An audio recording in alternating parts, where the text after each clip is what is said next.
ಸ್ವಾಮಿ ಸಾವಿನ ಸುಳಿಯಲ್ಲಿ ಸಿಲುಕಿದ್ದ ದರ್ಶನ್ ಹೊರಬರ್ತಿದ್ದ ಹಾಗೆ ವಿಜಯಲಕ್ಷ್ಮಿ ಟೆಂಪಲ್ ರನ್ನ ಶುರು ಮಾಡಿದ್ದಾರೆ. ಅತ್ತೆ ಜೊತೆ ಚಾಮುಂಡಿ ಬೆಟ್ಟವನ್ನ ಹತ್ತಿ ಬಂದ ವಿಜಯಲಕ್ಷ್ಮಿ ವಿಶೇಷ ಪೂಜೆಯನ್ನ ಸಲ್ಲಿಸಿದ್ದಾರೆ, ಹರಕೆಯನ್ನ ತೀರಿಸಿದ್ದಾರೆ. ಮನುಷ್ಯ ಸಂಬಂಧವಲ್ಲ, ಸಂಪತ್ತು ಇರೋವರೆಗೂ ಮಾತ್ರ. ಜೇಬು ಖಾಲಿಯಾದಾಗ, ಸಂಕಷ್ಟದ ಸುಳಿಯಲ್ಲಿ ಸಿಲುಕಿದಾಗ ನೆನಪಾಗೋದು ಆ ಭಗವಂತನೇ.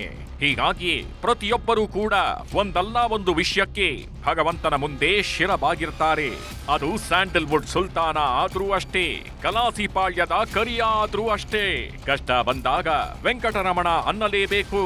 ಸ್ವಾಮಿ ಸಾವಿನ ಸುಳಿಯಲ್ಲಿ ಸಿಲುಕಿದ್ದ ದರ್ಶನ್ ರನ್ನ ಬಿಡುಗಡೆ ಮಾಡೋದಕ್ಕೆ ವಿಜಯಲಕ್ಷ್ಮಿ ಬೇಡದ ದೇವರಿಲ್ಲ, ಮಾಡಿಕೊಳ್ಳದ ಹರಕೆ ಇಲ್ಲ. 6 ತಿಂಗಳ ನಂತರ ಗಂಡ ಹೊರಬರ್ತಿದ್ದಂತೆ ಒಂದೊಂದೇ ಹರಕೆ ತೀರಿಸುತ್ತಿದ್ದಾರೆ. ತಾಯಿ ಚಾಮುಂಡೇಶ್ವರಿಯ ಸನ್ನಿಧಿಯಲ್ಲಿ ಮಹಾಪೂಜೆ ಮಾಡಿಸಿದ್ದಾರೆ.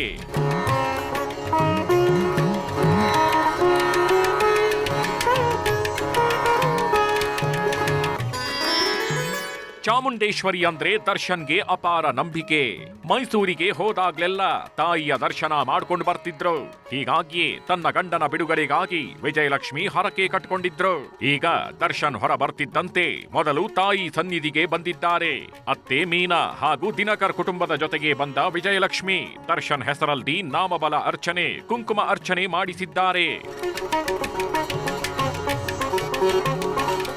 ಜಾಮೀನಿನ ಮೇಲೆ ಹೊರಬಂದಿರೋ ದರ್ಶನ್ ಫಾರ್ಮ್ ಹೌಸ್ನಲ್ಲೇ ಸದ್ಯ ರೆಸ್ಟ್ ಮಾಡ್ತಿದ್ದಾರೆ. ಸರ್ಜರಿ ಮಾಡಿಸ್ಕೊಳ್ತಾರೋ ಇಲ್ವೋ ಅನ್ನೋದರ ಸಣ್ಣ ಮಾಹಿತಿಯೂ ಇಲ್ಲ. ಇದರ ಮಧ್ಯೆ ಈಗ ಮೈಸೂರಿನ ಖಾಸಗಿ ಆಸ್ಪತ್ರೆಯಲ್ಲೇ ಟ್ರೀಟ್ಮೆಂಟ್ ತೆಗೆದುಕೊಳ್ಳೋದಕ್ಕೆ ಪ್ಲಾನ್ ಮಾಡಿದ್ದಾರೆ.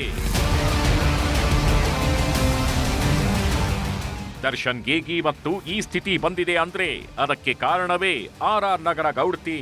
ಇಬ್ಬರು ಜೈಲಿಂದ ಹೊರಬಂದು ವಾರವೇ ಆಗೋಯ್ತು. ಆದ್ರೂ ಕೂಡ ಇಬ್ಬರು ಸಂಪರ್ಕ ಮಾಡಿಲ್ಲ.